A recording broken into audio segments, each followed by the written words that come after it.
Buenos días. Hasta aquí nos ayudó el Señor. Ese es nuestro tema. Hay un texto que quiero que leamos. Primera de Samuel 7:12. Primera de Samuel 7:12. Voy a leerlo. Usted me sigue ahí. Dice así: tomó luego Samuel una piedra y la puso entre Mizpa y Sen, y le puso por nombre Eben-Ezer, diciendo: hasta aquí nos ayudó Jehová. Miren, el contexto de este pasaje que acabamos de leer es que los filisteos, que eran enemigos acérrimos de Israel, los atacaron por sorpresa. Entonces Samuel, profeta de Dios, clamó al Señor, le pidió ayuda y Dios les dio una tremenda victoria. Y en memoria de esa gran victoria, Samuel colocó una piedra llamándola Eben-Ezer. Eben-Ezer significa roca de ayuda, o sea, Dios nos ayudó. La roca simboliza a Cristo, habla de solidez. Con esa solidez Dios, con ese compromiso de Dios con su pueblo, Dios tendió su mano y los ayudó. Y es la misma promesa para nosotros. Cada vez que clamamos podemos recibir la ayuda del Señor. Entonces coloca esa piedra y dice: hasta aquí nos ayudó el Señor. O como dice la versión al día: el Señor no ha dejado de ayudarnos. Constantemente Dios nos ha tendido su mano. ¿Saben? Hace 40 años, el domingo 20 de junio de 1982, inició Casa de Oración. O sea, estamos de aniversario, ¿sí?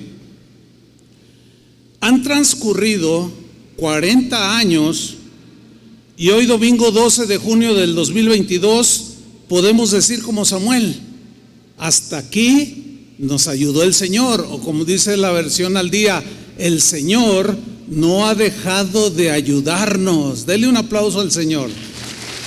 Amén. Gracias a Dios.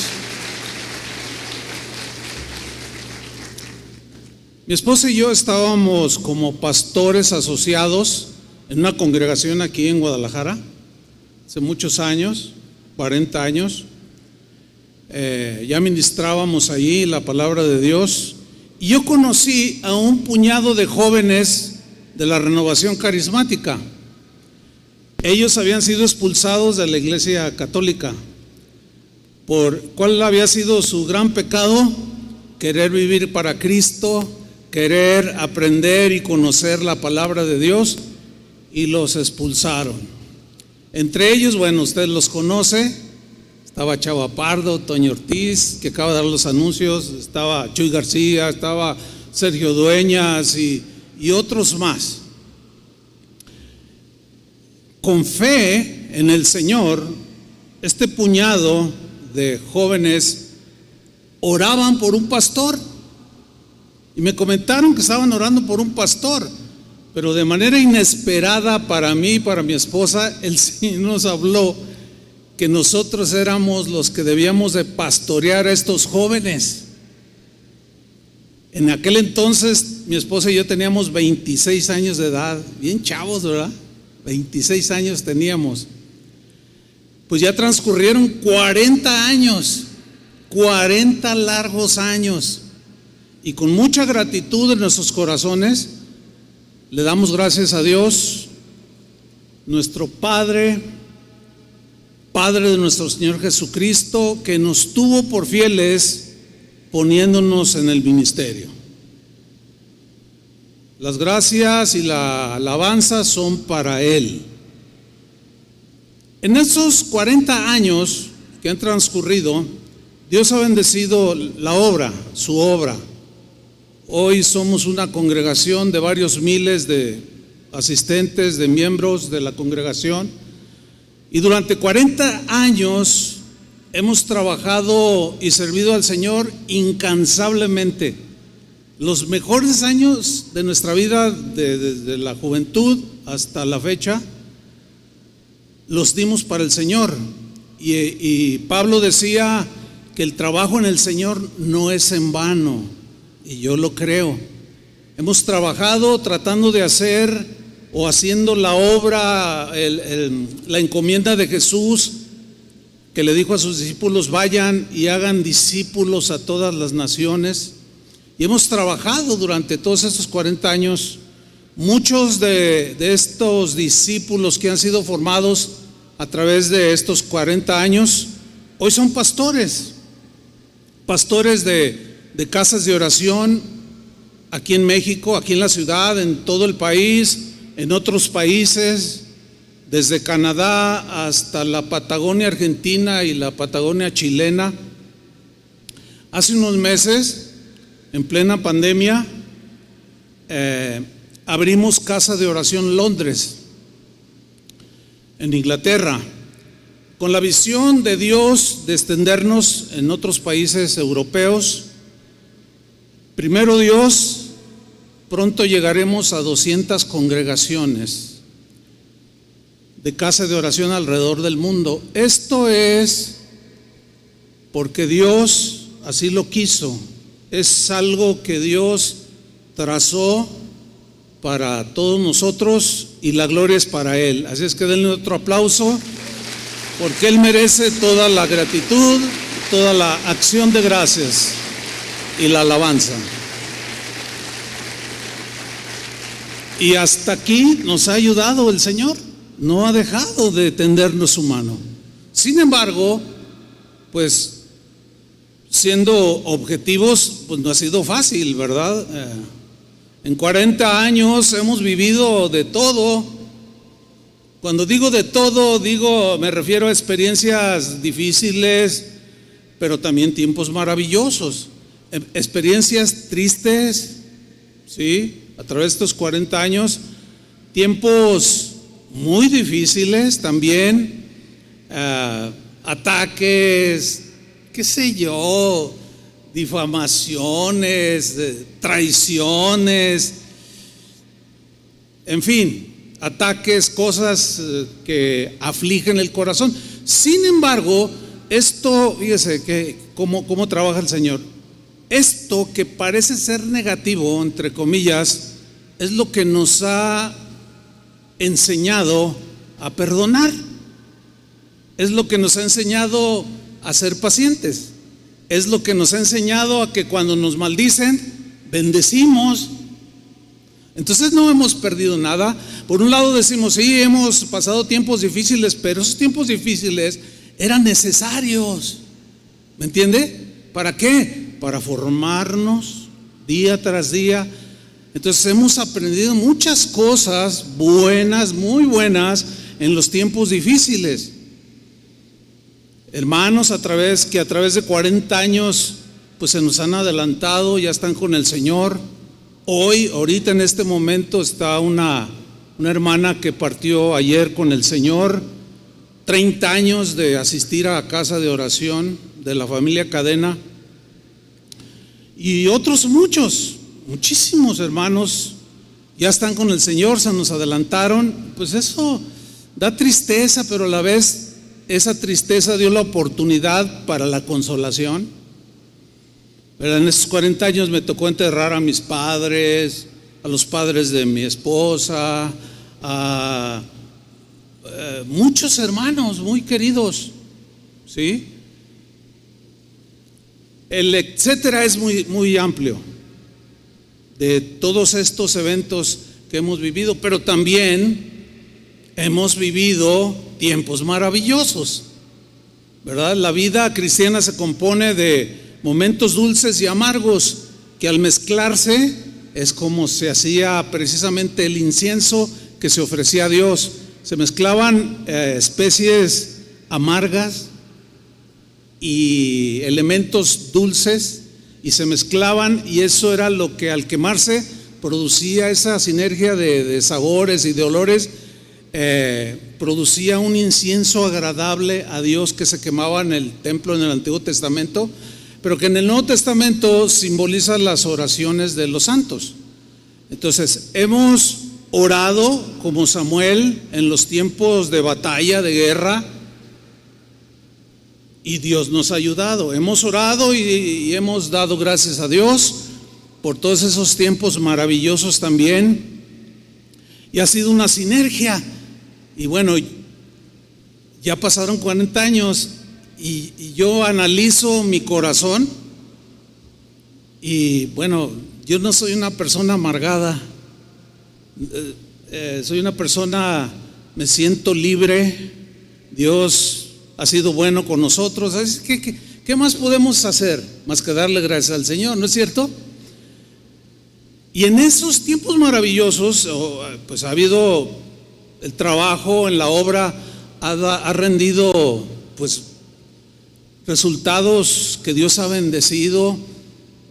Por ejemplo, con los jóvenes que habían sido expulsados, pues iniciamos casa de oración y empezaron a correr los años, todos eran solteros, y me tocó presentarlos al Señor en casamiento, ¿sí? Me tocó celebrar las bodas de todos ellos, y eso es algo muy hermoso. Después empezaron a nacer sus hijos de ellos, y me tocó presentarlos al Señor también.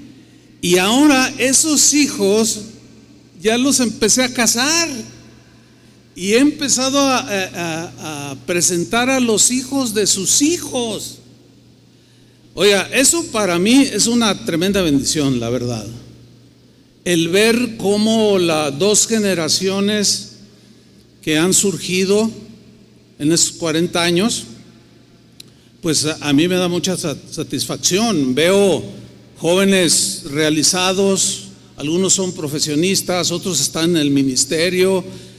40 largos años, y hasta aquí el Señor no ha dejado de ayudarnos. Yo quiero que le dé otro aplauso al Señor. Amén.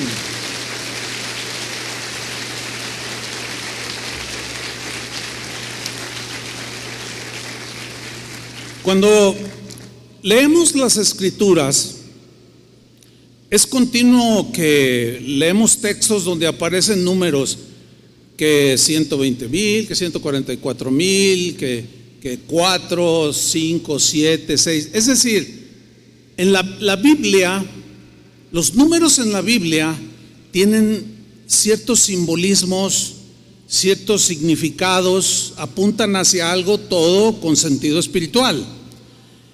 Por ejemplo, el 7, en 7 días se hizo la creación, 7 notas musicales. El 7 habla de algo completo, pleno, ¿sí? El 12, por ejemplo, 12 tribus, 12 apóstoles, etcétera, etcétera. Entonces, cuando analizamos el número 40, yo quiero hacer notar que el número 40 es el número más utilizado en la Biblia. Hay más de 100 textos que hablan y mencionan el 40 o sus múltiplos, ¿sí? Del 40. Por ejemplo, mire, el diluvio duró 40 días y 40 noches. El número no es arbitrario, tiene un sentido, y aquí representa tiempo para desechar lo malo y representa un tiempo de renovación, ¿sí? ¿Por qué? Mire, el pecado, la maldad, la corrupción, la inmoralidad y la perversidad habían atrapado a la gente del tiempo de Noé, ¿sí? Esa vida corrupta y pecaminosa no le agradaba a Dios. Debía desaparecer. de la vida de las personas. Dios hizo un llamado al arrepentimiento, pero ellos no quisieron hacerlo. En Génesis capítulo 6 versículo 5 dice: y vio Jehová que la maldad de los hombres era mucha en la tierra. Estamos hablando del tiempo de Noé. ¿Cómo era la maldad de los hombres? Mucha en la tierra. Y que todo designio de los pensamientos del corazón de ellos era de continuo solamente el mal. Se habían corrompido terriblemente. Dios no los había creado así, pero la maldad entró y el ser humano se dejó arrastrar. Entonces Dios decide terminar con esa generación de gente perversa. Le dice a Noé que construya un arca porque Dios iba a destruir todo por medio de una inundación, y Dios provocaría que lloviera 40 días y 40 noches. En ese tiempo todavía no llovía como hoy nosotros lo entendemos. Dice la Biblia que se levantaba un vapor de la misma tierra y esto hacía que permaneciera húmeda la tierra, pero no llovía. Entonces cuando Dios le dice eso a Noé, pues así como que llover, ¿qué es esto, verdad? Entonces, bueno, él entiende, pero le da una encomienda de que les predique a todos, de que si no se arrepienten, durante 40 días y 40 noches iba a llover constantemente y todo iba a ser inundado e iban a perecer. En Génesis 7:4 Dios le dice: porque pasados aún 7 días, le dice a Noé, yo haré llover sobre la tierra 40 días y 40 noches, y raeré de sobre la faz de la tierra a todo ser viviente que hice. Bueno, la gente de aquel entonces no creyó a las advertencias de Dios dadas por medio de Noé, porque según la Biblia dice que él tardó 120 años en construir el arca, y él se daba su tiempo para predicarle a la gente de que se arrepintieran, que venía un juicio de Dios por la maldad en la que estaban ellos envueltos. Pero la gente se burló de Noé, la gente desechó a Dios, y Dios tuvo que terminar ese ciclo de maldad para dar un nuevo comienzo, una nueva oportunidad a la humanidad. Una oportunidad de una vida diferente, de una vida que le agradara a Él. Bueno, conocemos la historia. Desgraciadamente, los seres humanos desde entonces hasta la fecha han decidido, en su gran mayoría, seguir viviendo alejados de Dios, ofendiendo constantemente a Dios, burlándose de sus mandamientos. Bueno, todo esto, según la Biblia, está profetizado que traerá tarde que temprano, de manera inevitable, un juicio que se conoce como el juicio final, ¿sí? Pero yo quiero decirles, este día llegará tarde que temprano, el día del juicio final. Pero yo quiero decirles que Cristo es el arca. Ahora, el arca que te puede salvar de la condenación eterna, porque Noé y su familia que creyeron a Dios fueron los únicos que entraron al arca. Los demás se burlaron, y cuando ya quisieron entrar, cuando vieron que empezó a llover y no paraba y empezó a subir la lluvia, fueron y le tocaron ahí al arca, la golpeaban, y dice la Biblia que Dios había cerrado la puerta, y lo que Dios cierra nadie lo abre. Había sido demasiado tarde. Antes de que sea tarde, súbete al arca. Cristo, necesitas a Cristo. Necesitamos a Cristo. Necesitas un cambio de vida. No puedes seguir viviendo tal como vives hasta el día de hoy, ofendiendo constantemente a Dios, riéndote de sus mandamientos, despreciando y odiando y amargándote. Y no puedes seguir viviendo igual. Jesús quiere que termines con esa vida de pecado. Cristo te da la oportunidad, es la última, ya no hay más sacrificios, ya no hay otra manera de evitar el juicio final de condenación. Entonces Cristo está dando otra oportunidad, quizás la última, de un cambio de vida. A otros les está dando la oportunidad de una renovación espiritual. Tiene que terminar muchas cosas.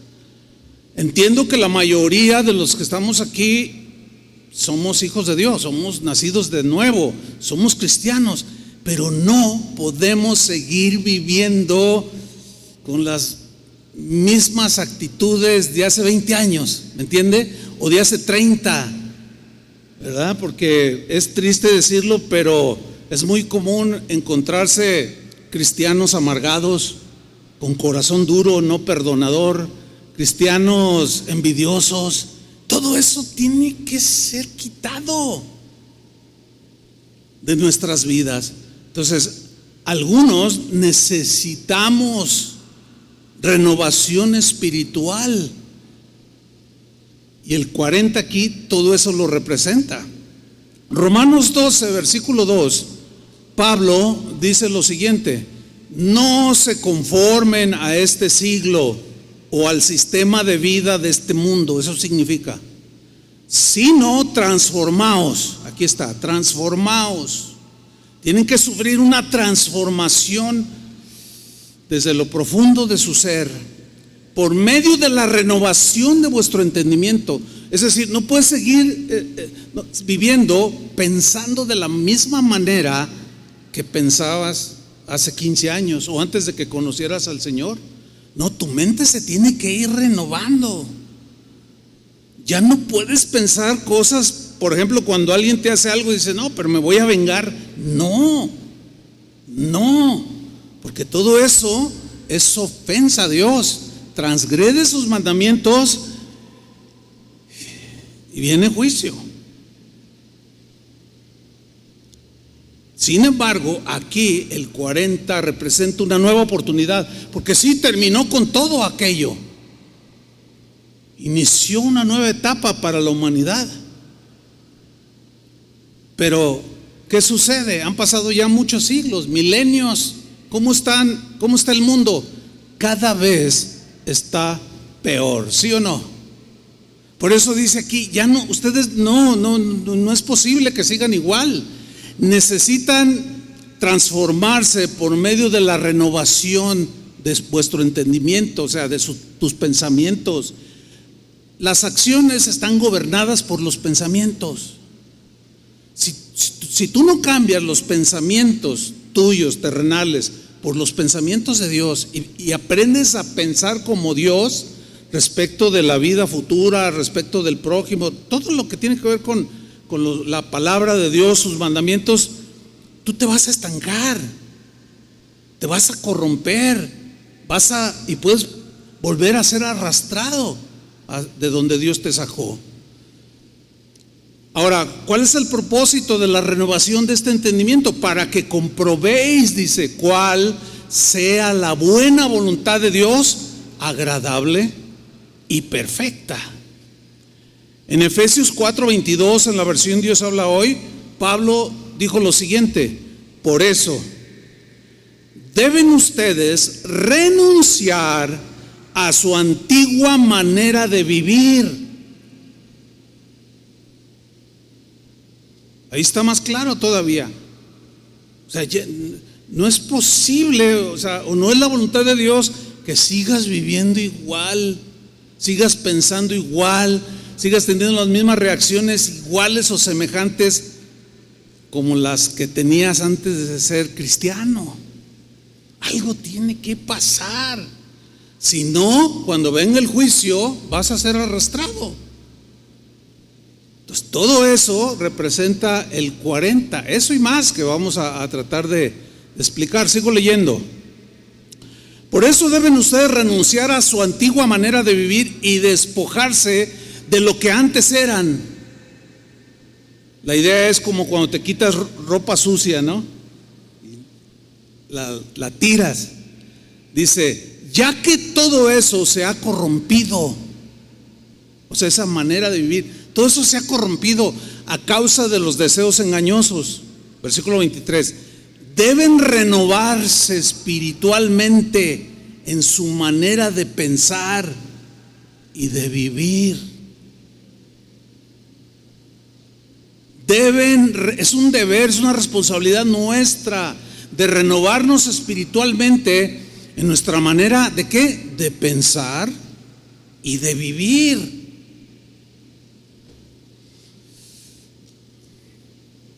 Pasan los años y comenzamos como las águilas viejas, ¿verdad? Las águilas les salen callos en las garras y ya no se pueden agarrar. La grasa de su plumaje se empieza a engrosar. Llega un momento que ya no puede volar y no puede posarse porque no puede cerrar sus garras y tiene que renovarse como el águila. Dice uno de los salmos, me renovaré como el águila. Y es que el pico del águila le sale un capuchón sin filo.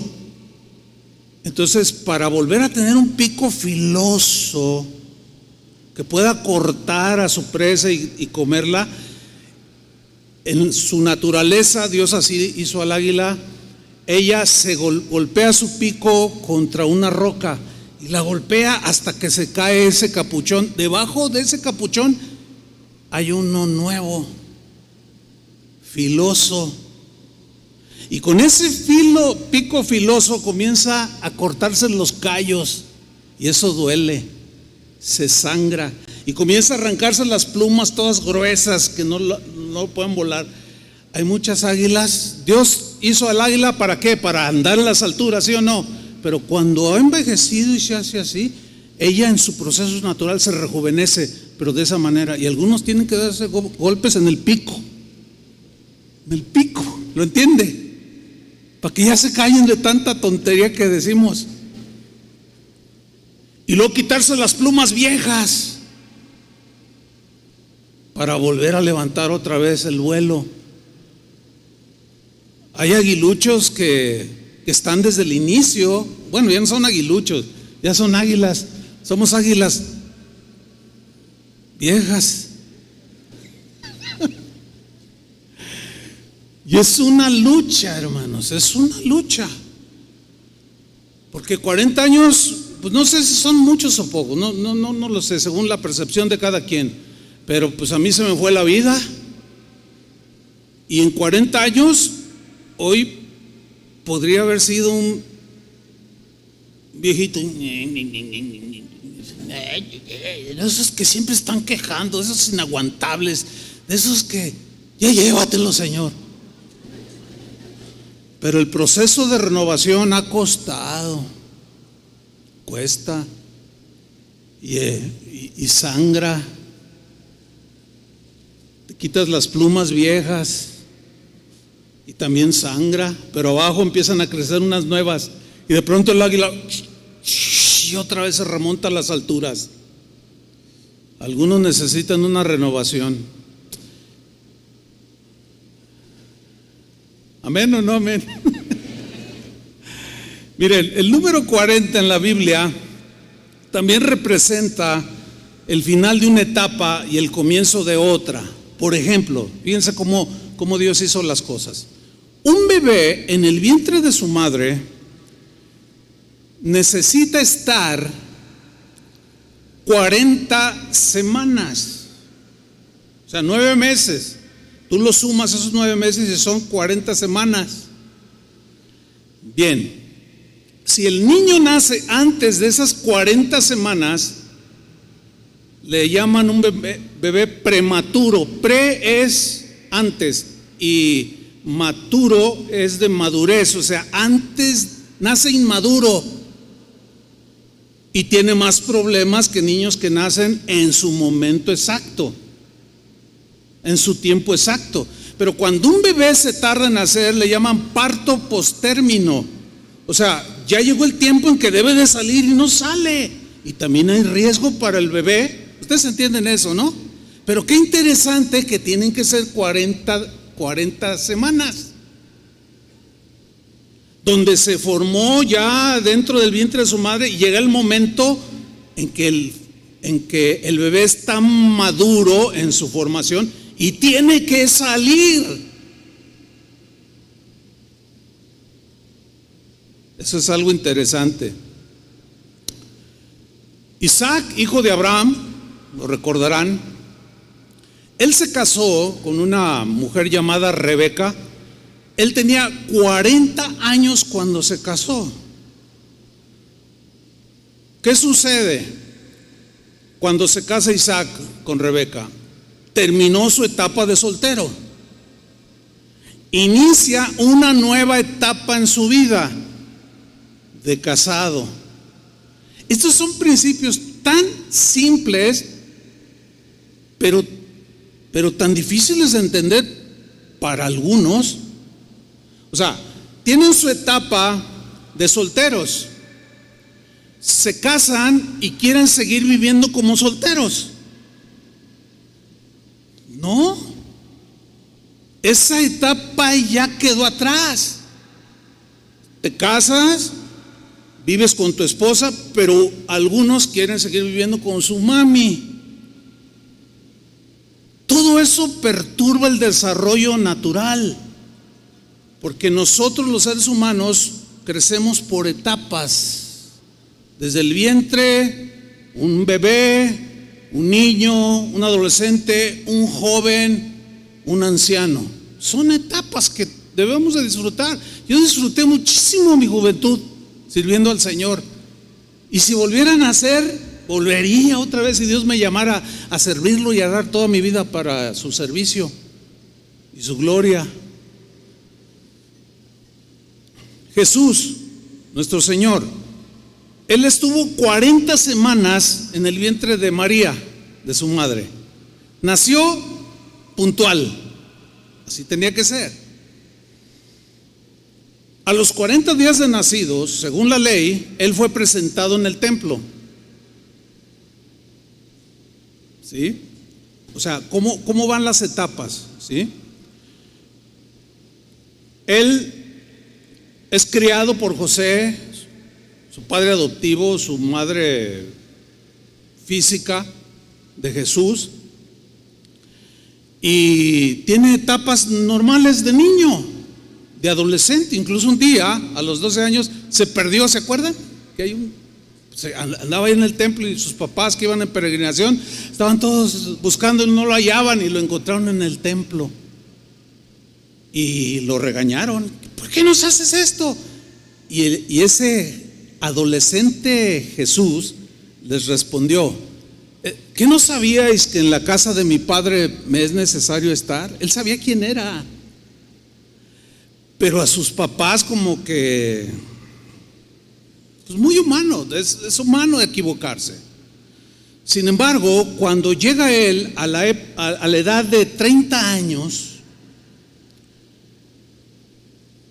dice la Biblia que fue llevado por el Espíritu al desierto. ¿Se acuerdan de ese pasaje? Para ser probado, tentado. ¿Cuántos días? 40 días y 40 noches. Tentado por Satanás. Y ahí en el desierto, pues no comió, estaba en ayuno, y Satanás lo tentó. Pero él salió victorioso. Ya conocemos el pasaje de Mateo 4, en las tentaciones que Satanás le puso para hacerlo tropezar del propósito por el cual Dios lo había mandado, y salió victorioso, vencedor. Y en ese momento Jesús inicia una nueva etapa en su vida, la etapa de dar a conocerse públicamente como el Mesías. Yo quiero que ustedes vayan teniendo en cuenta y anotando cómo se van dando estas etapas. Por ejemplo, hay gente que tiene un año de convertido y dice: yo ya quiero ser pastor. Espérate, niño. ¿Cómo bebé? ¿Cuándo han visto a un niño de 6 años siendo arquitecto? No, todo en su orden. Pero muchos no lo entienden y hacen sus cosas de manera independiente y lo único que provocan es desorden. Todo tiene su tiempo, dijo Salomón. Todo tiene su tiempo. Tiempo para nacer, tiempo para morir. Tiempo para reír, tiempo para llorar. Tiempo para, pues ahí podemos añadir todos los tiempos. Para estar soltero, tiempo para estar casado. Tiempo para estar con tus papás, tiempo para estar con tu familia. Tiempo para estar con Dios. Todo tiene su tiempo. Ahora, después de morir en esa cruz, la cual pagó en su cuerpo todos nuestros pecados, muriendo por todos los pecadores, Jesús resucitó y se apareció a sus discípulos. ¿Cuántos días creen que se apareció? 40. Interesante, ¿no? Durante 40 días después de resucitado, Jesús se apareció a sus discípulos. Era una nueva etapa para sus discípulos y para él, porque él ya estaba resucitado. Y fue en esa etapa de resucitado cuando les dijo: vayan por todo el mundo y prediquen el evangelio, hagan discípulos a todas las naciones. Es un mandamiento del Cristo resucitado, y es el que durante 40 años que el Señor nos llamó a iniciar esta congregación, hemos tratado de manera constante, perseverante, durante 40 largos años, de predicarles el evangelio. Los que nos conocen de aquel tiempo saben que no hemos torcido el mensaje, saben que no hemos diluido el mensaje. Lo hemos predicado una y otra vez y otra vez y otra vez. ¿Por qué? Porque queremos honrar al resucitado. Entonces, era otra etapa para Jesús. Él tenía que partir, nos dejó el Espíritu Santo, pero los discípulos iniciaron una etapa nueva. Pero 40 días Jesús les enseña, los fortalece, los consuela, fortalece su fe, los anima y les da las últimas instrucciones. Moisés es un caso. Miren, hay más de 100 textos, hay mucho que decir sobre el 40, pero yo nada más tomé algunos ejemplos de la Biblia. Por ejemplo, Moisés, Deuteronomio 34:7, dice que era Moisés de edad. ¿Cuántos años tenía Moisés? 120 años cuando murió. 120 años son 3 veces 40. Dice, sus ojos nunca se oscurecieron, es decir, no perdió esa vista aguda de águila, no la perdió. 120. Ni perdió su vigor, o sea, era un hombre vigoroso.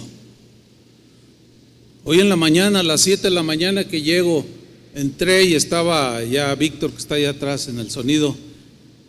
Y hola, ¿cómo estás, Víctor? Le dije, oye, ¿es cierto que ya camino así encorvado? Y me dice, no, pero si quieres le regalo un bastón. Le digo, no, pues todavía subo cerros. Bueno, pero no tengo 120 años. O sea, fíjense la comparación. Yo estoy a la mitad, poquito más de la mitad que tenía Moisés.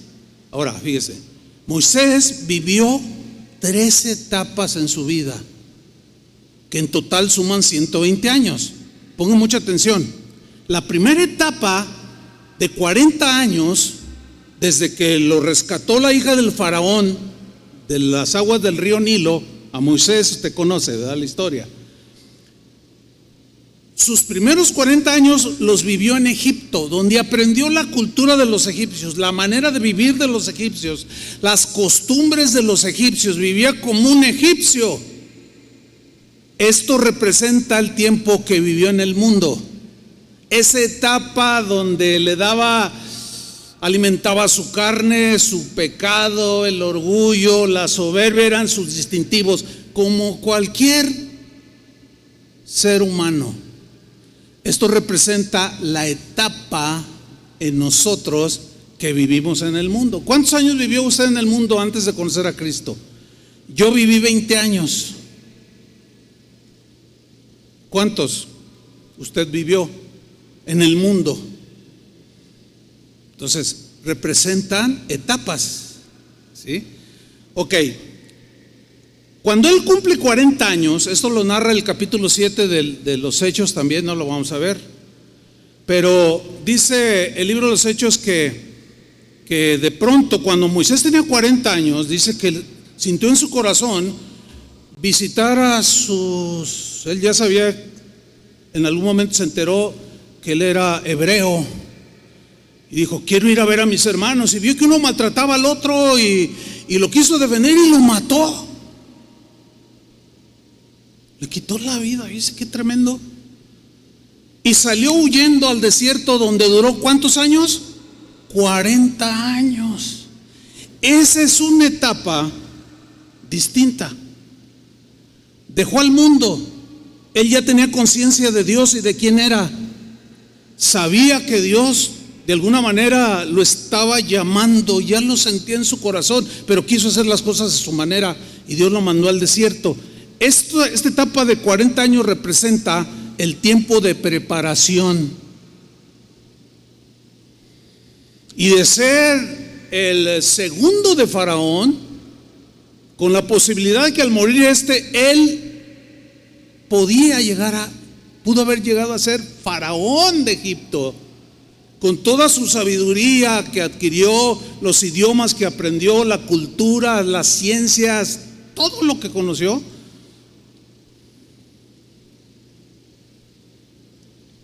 Fue echado a un lado para Dios prepararlo a él para una tarea monumental. 40 años en el desierto, y de ser un hombre muy importante en el mundo, lo llevó a ser un humilde pastor de ovejas. Y ahí estaba en el desierto durante 40 años, donde Dios iba tratando con su carácter, donde Dios iba quitando su manera de pensar que adquirió durante 40 años en Egipto. Un día, cumplidos los 40 años, Dios le llama de entre una zarza. Moisés, Moisés, le dice, tú liberarás a mi pueblo de la esclavitud de Israel. Hubo un momento en que Dios consideró que ya estaba listo. Por eso, hermanos, la Biblia, Pablo le dice a Timoteo en una de sus cartas, mira, en la obra de Dios, en el ministerio de Dios, no puedes poner a pastorear, ni a enseñar, ni a predicar a un neófito. Un neófito es es nuevo. O sea, un nuevo convertido. Podrá tener muchas ganas el nuevo convertido, pero no se puede poner a liderar a un nuevo. Tiene que tener esa etapa de haber salido del mundo, esa etapa de preparación, donde el Señor empieza a tratar con él, a formarle, a quitarle toda la basura que traía en su mente, para entonces encomendarle una tarea. ¿Están entendiendo? Se cumplen estos 40 años. Sus últimos 40 años los pasó sirviendo ya al Señor. Inició liberando a Israel de la esclavitud de Egipto. Y esos últimos 40 años representan su servicio, el servicio a Dios. El servicio a Dios, el servir a Dios, el ya olvidarte de tus proyectos terrenales para abrazar la voluntad de Dios, los deseos de Dios, donde ya has entendido que en la vida solamente hay una oportunidad de servir a Dios, porque solo tenemos una vida, y que si no lo servimos ahora, jamás lo vas a servir. Ahora, cuando estoy diciendo servir a Dios, no estoy diciendo que todos tienen que ser pastores o maestros, no. Servir con tu vida, lo que hagas es servir a Dios, es honrar a Dios. El concepto de servicio a Dios es muy amplio. No solamente sirve el que dirige la alabanza, o el pastor, o el maestro, o maestros de niños, qué sé, no. Esas son áreas en las que servimos, pero tú con tu vida, mira, formando tu familia, respetando las leyes, honrando tu trabajo, ahí sirves a Dios. Y eso glorifica a Dios. Jesús dijo: para que los hombres vean vuestras buenas obras y glorifiquen al Padre. Que vean ¿qué? Sus buenas obras. Buenas obras no significa, pues, así como reducimos el significado de darle 20 pesos al indigente. Eso no es el concepto total o general de buenas obras. No, buenas obras es una mente renovada, una manera de pensar, una manera de vivir totalmente diferente.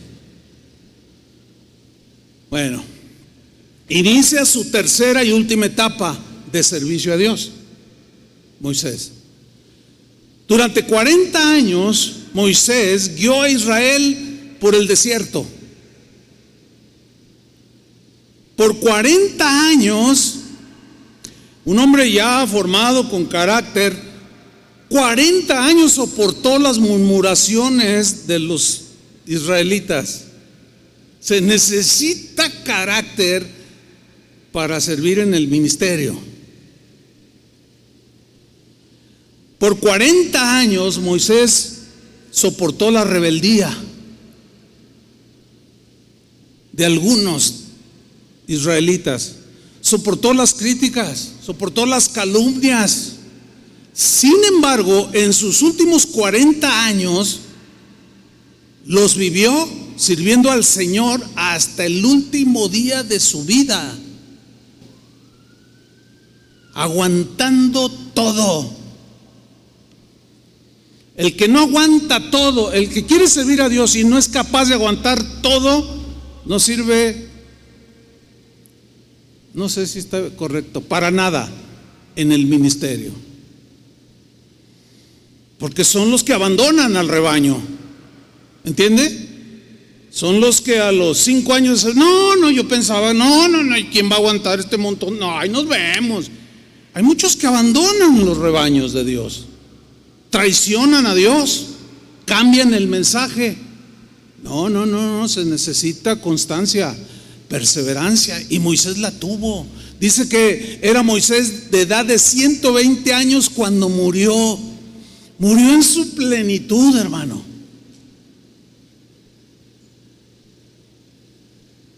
Sus ojos no habían perdido la visión, su cuerpo era vigoroso aún. Que Dios nos conceda servir al Señor hasta el último día de nuestra vida. ¿Cuántos dicen amén? Bueno, eso yo lo digo, ¿verdad? Usted, no sé, pero ese es uno de mis oraciones, mis deseos. Que Dios me conceda servir a Dios hasta el último día de mi vida. Esta última etapa de mi vida, pues ya voy de salida. Yo no tengo problemas en entender eso. No pienso perpetuarme aquí, tener 110 años y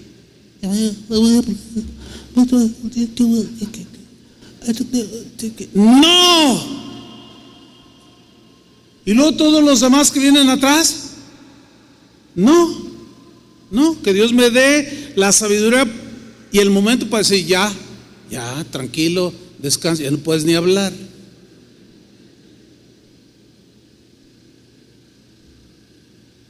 Porque hay gente así que no le entra. Yo conozco ministros de Dios que no entienden que ya están en otra etapa. Es muy importante discernir la etapa en la que estamos, en la que estás. Como cristiano, como padre, como estudiante, como las cosas que hagas en esta vida es muy importante para que las hagas bien y todo en su momento. ¿Qué sucede, con una joven que se casa a los 12 años, 13 años? Bueno, aquí en México no está muy permitido, pero hay países donde sí. O una joven que se embaraza a los 12 años, ¿qué pasa? A ver, es la etapa de la adolescencia y ya se adelantó muchísimo a vivir otra etapa que nada que ver. Su vida es un desastre.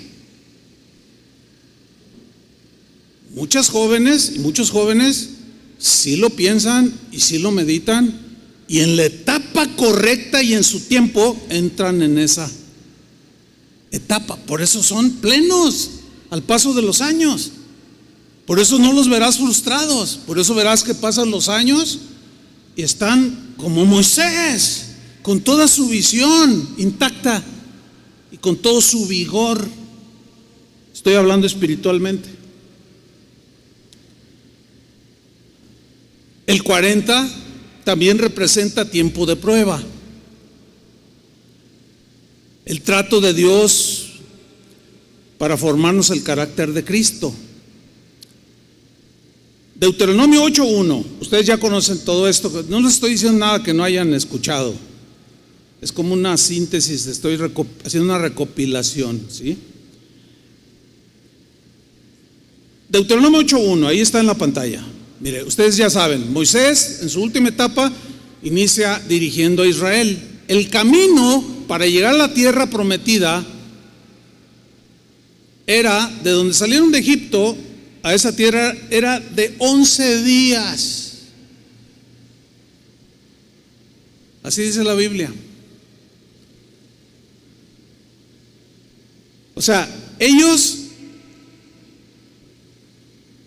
iniciaron bien, pero en el camino empezaron con sus rollos. Empezaron a quejarse, empezaron a murmurar, y eso detiene el avance. Y estuvieron dando vueltas y vueltas y vueltas y vueltas.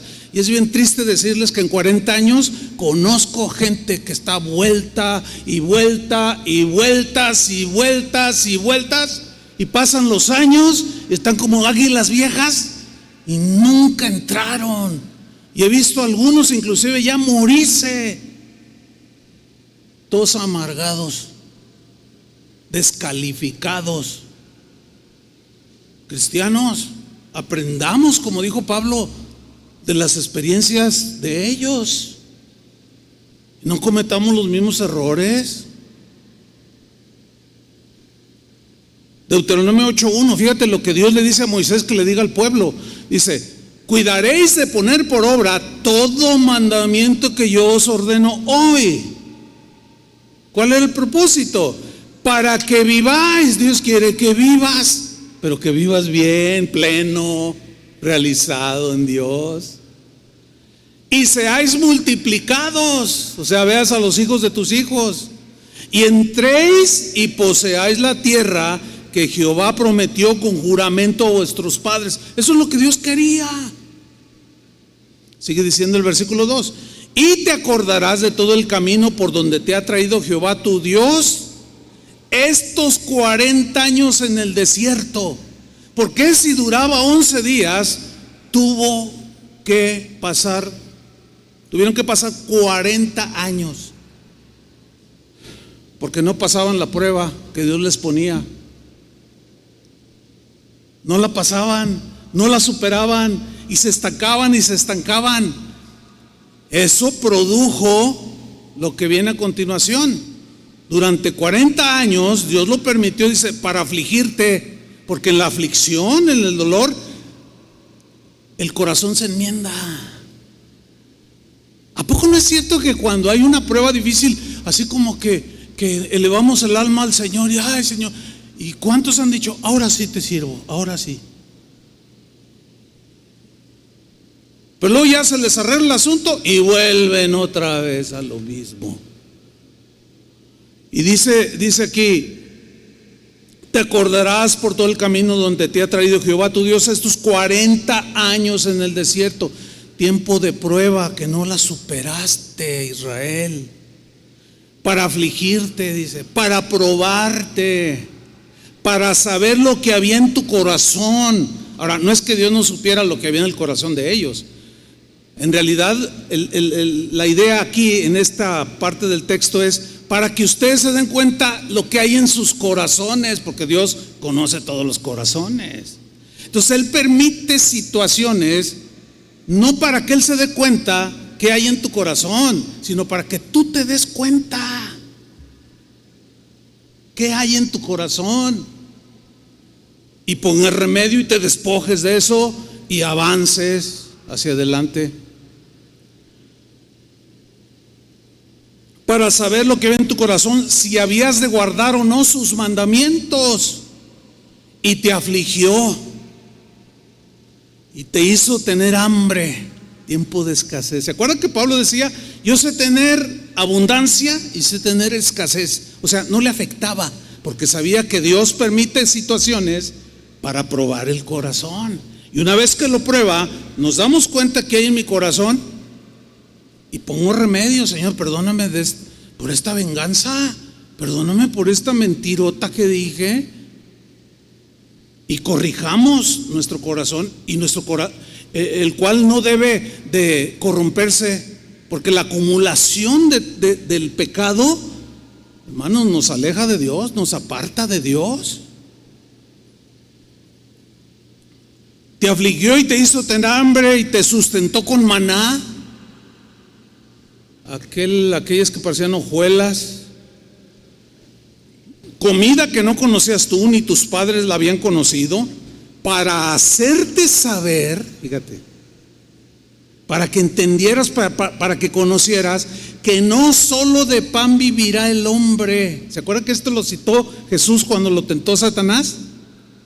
A ver, si eres hijo de Dios, di que estas piedras se conviertan en pan. Podía haberlo hecho Jesús, pero con los ojos cerrados. Pero dijo: no, escrito está, no solo de pan vivirá el hombre, mas de todo lo que sale de la boca de Jehová vivirá el hombre. ¿Qué sale de la boca de Dios? Su palabra. Porque el pan y el vestido y el techo es la añadidura para nosotros, no es el fin de nosotros en este mundo. Algunos pierden el sueño por querer tener más y siempre están pensando cómo lograr más, y se olvidan del alimento espiritual. Porque resulta que al lograr tener unas cositas más, estoy hablando de las cosas de este mundo, las cosas materiales, pasaron los años y se olvidaron de Dios.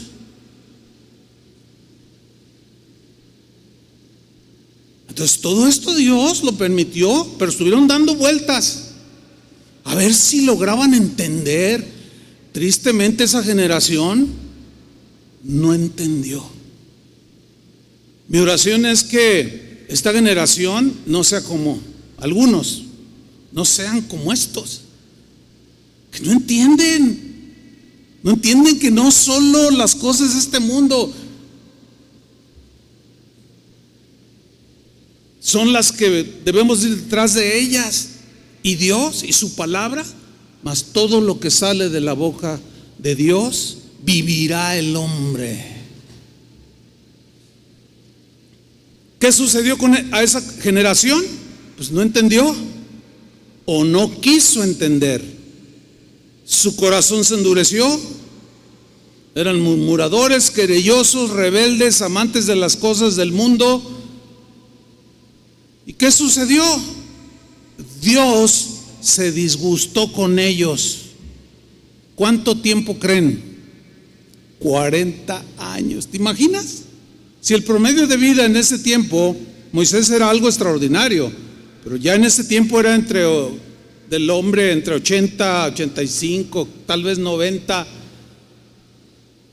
La mitad de su vida, Dios enojado, la mitad de la vida de esta gente. Qué terrible. Es mejor tenerlo de amigo, ¿no es cierto? Que Dios sea tu amigo, tu confidente, con el que vives constantemente. En Hebreos capítulo 3 versículo 15, allí hay una exhortación a los cristianos del tiempo de los apóstoles, o los primeros cristianos. Voy a leer Hebreos 3 versículo 15. Si oyereis hoy su voz, ve qué actual suena esto después de 2000 años. Si oyereis hoy su voz es a través de la palabra de Dios, de lo que yo he estado hablando. Ya Dios te habló. Si oyereis hoy su voz, no endurezcáis vuestros corazones como en la provocación. 16. Porque quienes habiendo oído le provocaron, ¿acaso no fueron todos los que salieron de Egipto guiados por Moisés? La respuesta es sí, son ellos. Versículo 17. ¿Y con quienes se disgustó por 40 años? ¡Qué terrible! Yo no sé cómo puede vivir alguien diciéndose cristiano con Dios disgustado. No me gusta cómo tratas a tu esposa. Ya cálmate. Pero que yo así soy. Pues cambia ya, o cambias ya, o te cambio o te lo cambio. ¿Qué sé yo? Y tienen a Dios molesto, enojado por cómo se comportan, por cómo son. Si oyen hoy su voz, no se endurezcan, hermanos, como esa generación. ¿Con quiénes se disgustó por 40 años? ¿No fue con aquellos que pecaron? Sí, los que murmuraron, los que agredieron a Moisés, los que se rebelaron, los que, nomás porque no había Facebook, como le hemos dicho 20,000 veces, y no, pobre Moisés. Cuyos cuerpos, ¿dónde quedaron? Cuyos cuerpos cayeron en el desierto. O sea, nunca entraron, nunca experimentaron el reposo y las bendiciones que brindaba la tierra prometida, donde fluía la leche y la miel. Y cuando Moisés envió a 12, ahí está el número 12, a reconocer la tierra, que regresaron con el fruto de la tierra, unos racimos de uva de este tamaño, y con todo el producto de esa tierra generosa. Dios había dicho: ahí fluye la leche y la miel, hay veneros de agua, brotará de la tierra. Y van y reconocen la tierra. Y luego ya cuando vienen a dar el reporte, 10 de ellos dijeron: pues sí, está buenísimo allí, pero hay unos gigantotes que no podemos con ellos. Y luego Josué y Caleb brincaron. ¿Sabes cuántos años tenía Caleb cuando recibió la herencia? 80, 2 veces 40. No, esa tierra, no. Y brinca Josué y Caleb. ¿Qué les pasa? Si es la tierra que Dios nos va a dar, Dios nos los ha entregado, vamos y tomémosla. No, yo aquí me quedo. Todos amargados, todos estancados. Y Dios se enojó con esos. Y todos esos no entraron. ¿Quiénes fueron los únicos que entraron? Josué y Caleb. ¿Quién les repartió la tierra a todos la nueva generación? Los niños en ese tiempo que habían quedado con vida, los jóvenes, la nueva generación. ¿Quién les repartió? Josué.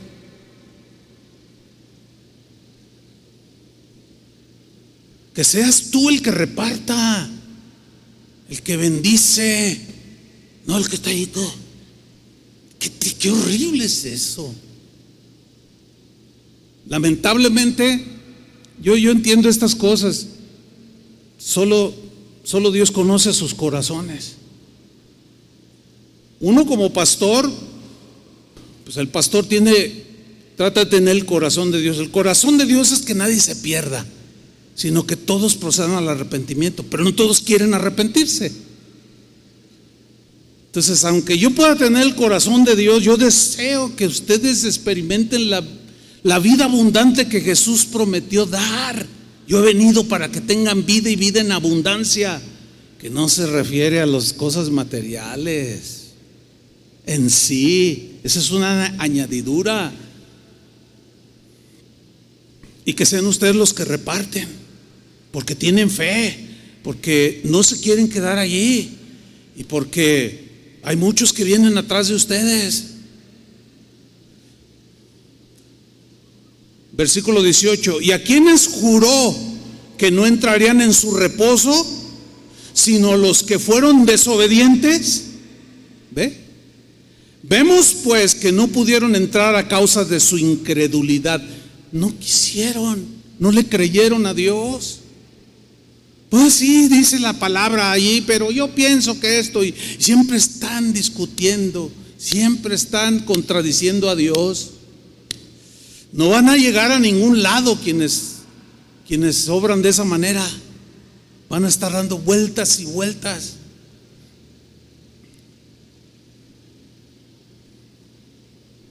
Números 14:34.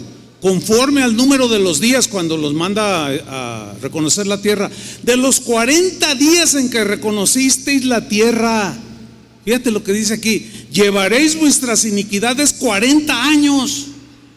Wow, un año por cada día y conoceréis mi castigo. Cuando se habla castigo en la Biblia, no se habla de ese castigo como nosotros los humanos solemos hacer sin control. No, el propósito de Dios siempre es disciplinario, de formación, pero sí duele, sí lloras. Pero muchos menosprecian el castigo de Dios, la disciplina del Señor. Por eso Hebreos dice, no menosprecies la disciplina del Señor, porque el Señor al que ama disciplina. O sea, es para formación. Pero ellos estaban difíciles. Entonces 40 días que fueron a reconocer la tierra, la rechazaron. Y dice, pues un año por cada día que ustedes rechazaron, 40 años. Esto también habla en algún momento de disciplina, de castigo de parte de Dios. Vamos a Números 32, versículo 14. Y la ira de Jehová se encendió contra Israel y los hizo andar errantes 40 años por el desierto. Ahí está, más claro no puede ser. Hasta que fue acabada toda aquella generación que había hecho mal delante de Jehová. Hasta que fue acabada. No pasaron la prueba. Mire, en estos 40 años hemos visto desfilar por aquí, hemos visto pasar a mucha gente, miles de personas, miles de cristianos, cientos o miles de creyentes. Durante estos 40 años hemos visto gente rebelde. Ya no están. No están. El rebelde jamás será bendecido por Dios. Jamás. Entiéndanlo, cristianos. El sedicioso, el calumniador, el murmurador jamás es bendecido por Dios. Hay que entenderlo, cristianos. Y he visto, y pasan por mi mente nombres y visiones, o sea, en mi mente, ¿verdad? Imaginación, los recuerdo. ¿Cuántas veces, hermano, por favor, alinea tus caminos, deja de andar? No, sí. Y la mujer por acá, no, pero es que tú mereces ser el mero petatero. Y el otro se la cree, sí, ¿verdad? Yo debo de estar en lugar de aquel. Y golpe de púlpito y calumnias para derribarlo y que él aparezca como un hombre de autoridad. Qué horrible es eso. Que Dios los libre. Pero todos esos, y son un buen número, de traidores que ya no están ni en los caminos de Dios. Y a veces nos los encontramos en la calle, en el mercado, en el supermercado, en la plaza, y los ves. Que Moisés ni que nada. Los ves acabados, los ves su rostro ensombrecido, los ves deshechos. Y algunos, ay, si hubiera entendido. No, oye, ¿cuántos años tienes? No, pues ya tengo 70. ¿Tienes fuerzas? Ya no tengo fuerzas. Híjole, ¿sabes qué? Déjame orar por ti. Ya no, ¿qué otra cosa? Un día estábamos en una junta de pastores aquí en casa de oración. Y de pronto por alguna razón empezamos a nombrar, ay, fulano debería de estar aquí. Debería de estar aquí sentado, dirigiendo, bendiciendo, repartiendo las bendiciones de Dios, pero no está ya. Oye, ¿por qué no está? Oye, pues ¿te acuerdas? Porque ya son 40 años. Hay algunos casos que yo ya ni me acordaba. Y el rasgo es el mismo. El patrón de conducta es el mismo. Rebeldes, murmuradores, contradicen a Dios. Esos son los menos, gracias a Dios, porque hay aquí un buen número de gente que ha permanecido. Muchos jamás se imaginaron que iban a ser pastores y hoy están pastoreando. Estaban sentados como ustedes ahí y hoy son pastores de congregaciones. Pero ven los dos perfiles y dicen, no, bueno, es que este no era independiente, este preguntaba, le dabas una instrucción y la obedecía. Le dabas un consejo y lo abrazaba. Y el otro nomás se hacía como que lo oía, como que le hacía y terminaba haciendo su gana. Pregunten dónde están, ya no están. Triste, ¿no? Y finalmente, hermanos, el 40 en la Biblia también representa un llamado al arrepentimiento. Jonás, ubican a Jonás, ¿no? Que se lo tragó el gran pez. Bueno, sabemos la historia, voy a sintetizarla en 30 segundos. Era un profeta de Dios, había aceptado el llamamiento de Dios. El trabajo de un profeta era denunciar la corrupción, el pecado y hacer llamados al arrepentimiento. Un día Dios le dice a su profeta Jonás que vaya y predique a Nínive, una ciudad llena de maldad. Los ninivitas en ese tiempo eran de los más corruptos que había, los más inmorales que usted se pueda imaginar. Había mucha riqueza material y esa los había hecho olvidarse de Dios. Se burlaban de Dios y vivían como bien les parecía. Y ya tenían harto a Dios, no atendían los llamados. Entonces Dios le dice a Jonás: Jonás, ve y predícales y diles que se arrepientan, porque si no voy a destruir la ciudad toda con todos sus moradores. Y Jonás desobedece. Dice, no voy. ¿Por qué no quiso ir? Porque él sabía que Dios era bueno y él como que tenía amargura contra los ninivitas. ¿Cómo? Esos merecen cuello. Y si yo tuviera una espada de uno por uno, me tumbaba la cabeza. Ve y predícales. O sea, Dios dando oportunidad de arrepentimiento a la persona más perversa que puede haber sobre esta tierra. Pero vean la reacción de Jonás. Y en ese momento él se estanca y tomó un barco, según él, para alejarse de Dios, dice. ¿Y Dios qué hizo? Trató con él, levantó una tormenta y en la barca casi se anegaba y él dijo, no, yo sé que por mi culpa, tíreme al mar y se aquietará. Y dijeron, no, ¿cómo lo vamos a tirar?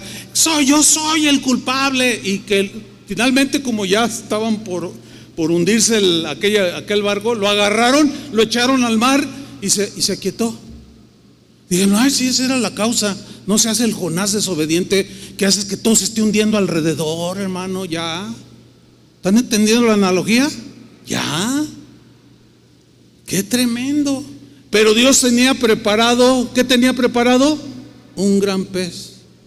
Fue a dar hasta lo profundo ahí. Finalmente él, ya estando tocando fondo, dijo, Señor, perdóname, obedeceré, haré lo que tú me digas. Y fue y lo expulsó este gran pez en las playas de Puerto Vallarta. Y cuando sale allí dice, empieza a alabar a Dios y le dice, Señor, ¿qué quieres que haga? Dime lo que quieres que haga y yo lo haré. Y todo lo que vivió, el Señor le dijo lo mismo en el capítulo 3, le dijo lo mismo del capítulo 1. Ve y predica a Nínive y diles que de aquí a 40 días, si no se arrepienten, todo será destruido. Lo leemos rápido.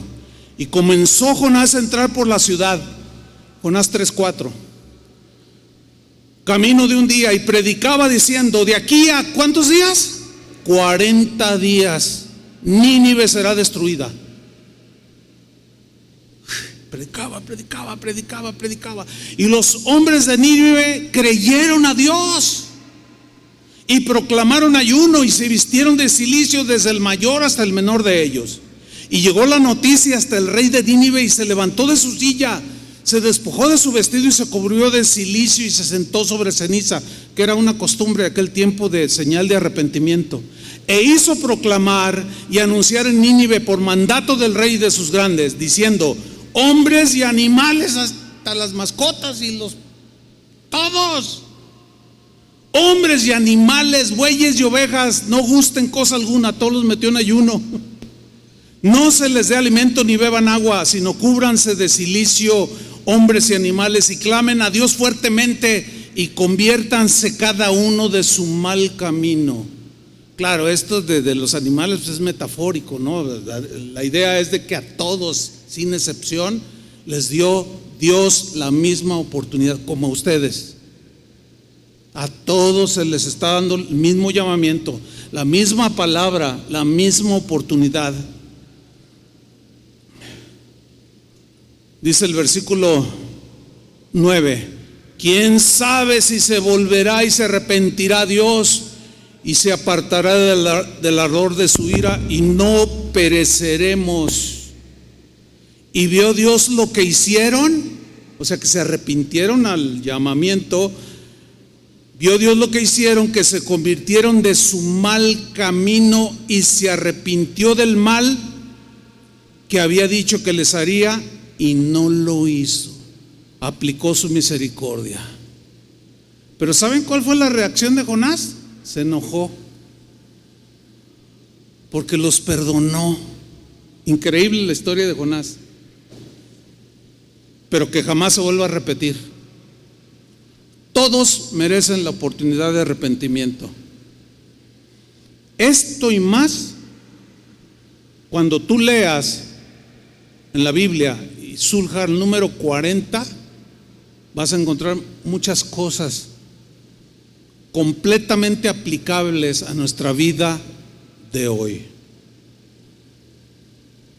Vamos a terminar. Cierre sus ojos. Póngase de pie, si me hace favor. Yo quiero pedirle que nos unamos primeramente en una sola voz, en acción de gracias por estos 40 años.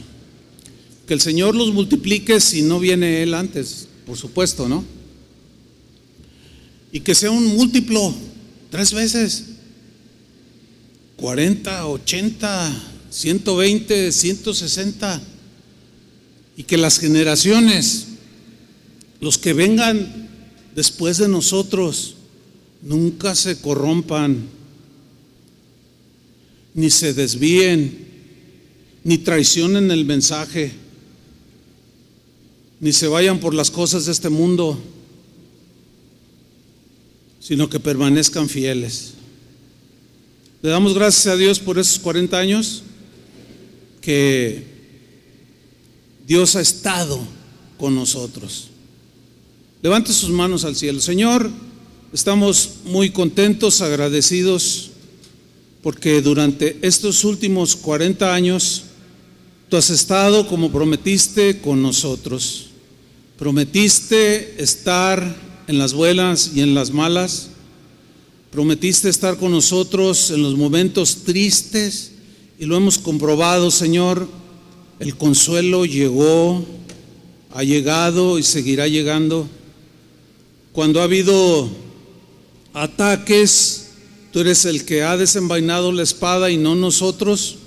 Y Tú has puesto en su lugar a los murmuradores, a los traidores, a los que no Te aman, a los que se aman a sí mismos y que fueron cortados, Señor,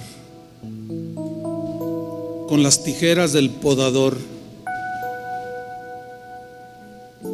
aún te damos gracias por esos tiempos de lucha que nos enseñaron a orar por el que nos maldice, a bendecir y no maldecir, a perdonar, a reflejar el carácter de Cristo. Gracias, Señor, porque eso nos hizo crecer.